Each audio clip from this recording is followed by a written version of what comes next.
ദീപേട്ടൻ നാളെ പോവല്ലേ? ഇന്ന് എന്ന് വരും? എന്നെങ്കിലും. അവിടെ ചെന്നാ എനിക്ക് കത്തുകൾ അയക്കോ? ശ്രമിക്കാം.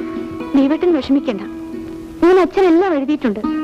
കൽക്കട്ടയിൽ ചേട്ടന് നല്ല സുഖമായിരിക്കും. ഇനി വരുമ്പോ ചേട്ടൻ എന്നെ കൂടെ കൊണ്ടുപോവോ? കൊണ്ടുപോകാം. ചേട്ടൻ പോകുന്നതിനെ കുറിച്ച് എനിക്ക് ആലോചിക്കാൻ പോലും വയ്യ. നാളെ മുതൽ ഞാൻ ഒറ്റയ്ക്കാവും. ഞാൻ നിന്റെ അച്ഛന്റെ അടുത്തേക്കല്ലേ പോകുന്നത്? വാ.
ആരാ അത്?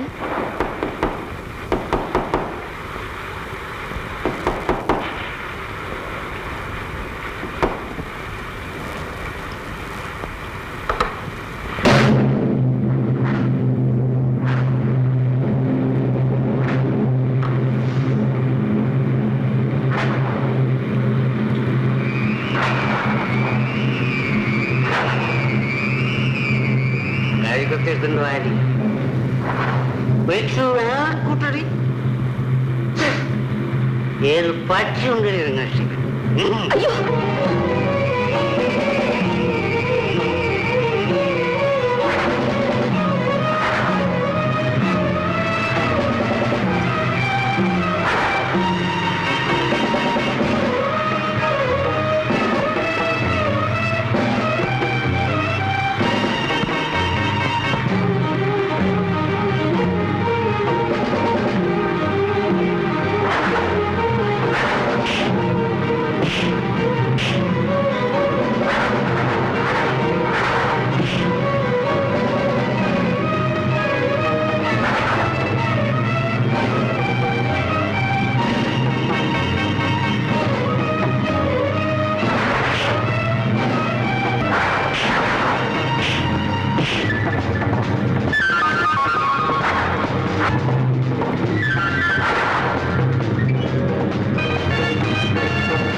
അയ്യോ ചേട്ടാ, വേണ്ട, അയാളെ കൊല്ലണ്ട.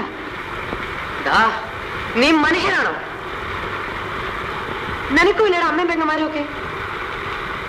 ചോദിക്കാനും പറയാനും ആരോരുമില്ലാത്ത ഈ പാവം പെണ്ണിനോട് നിനക്കിങ്ങനെ ചെയ്യാൻ തോന്നിയല്ലോ. ദ്രോഹി.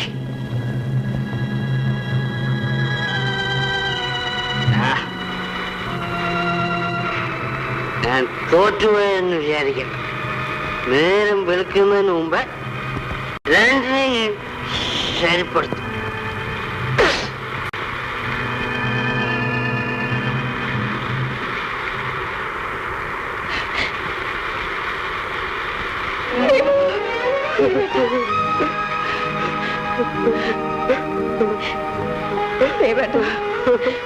നാളെ നേരം വിളിക്കുന്നതിന് മുൻപ് എവിടെയെങ്കിലും പോകും ദീപേട്ട. ആള് ഭയങ്കരനാ. ഇല്ല രാജ, ഒരിക്കലുമില്ല. നിന്നെ വിട്ട് ഞാൻ എങ്ങും പോവില്ല. ദീപു പോകണം. അവൻ ഈ നാട്ടുകാരനാ. അതുകൊണ്ട് നാട്ടുകാരും അവന്റെ കൂടെ നിൽക്കും. എന്റെ പൊന്നു ദീപു അല്ലേ, ഉടനെ പോകണം. എങ്കിൽ നീ കൂടി വാ, നമുക്ക് എങ്ങോട്ടെങ്കിലും പോവാം, ഒരുമിച്ച് ജീവിക്കാം.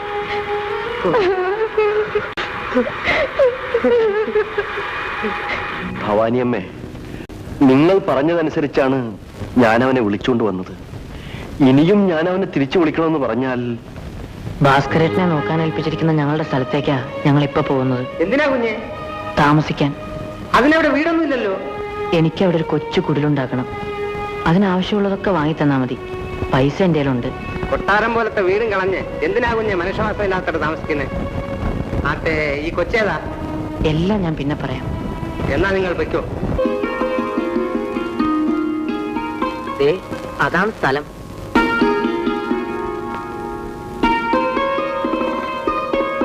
എന്റെ അമ്മയുടെ വക സ്ഥലമാ.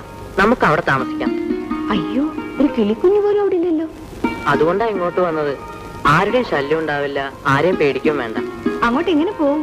നമ്മുടെ വക ഒരു കൊച്ചു വള്ളമുണ്ട്.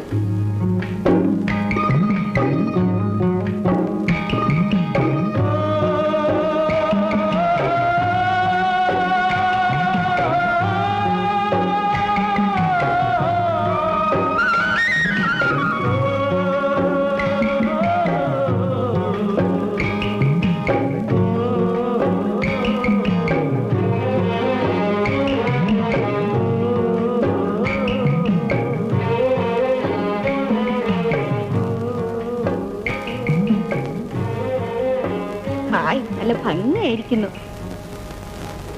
ഇവിടെ വേറെ ആരുമില്ലേ? ഉണ്ടല്ലോ, കേൾക്കണോ? രാധേ!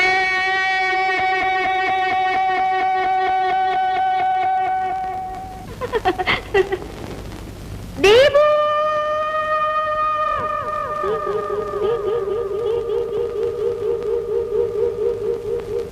രാധേ, നമുക്കിവിടെ ഒരു വീട് വെക്കാം. നമ്മൾ എങ്ങനെ വീട് വെക്കും? അതിനൊക്കെ വഴിയുണ്ട്. നീ എന്റെ കൂടെ ഉണ്ടായാൽ മാത്രം മതി.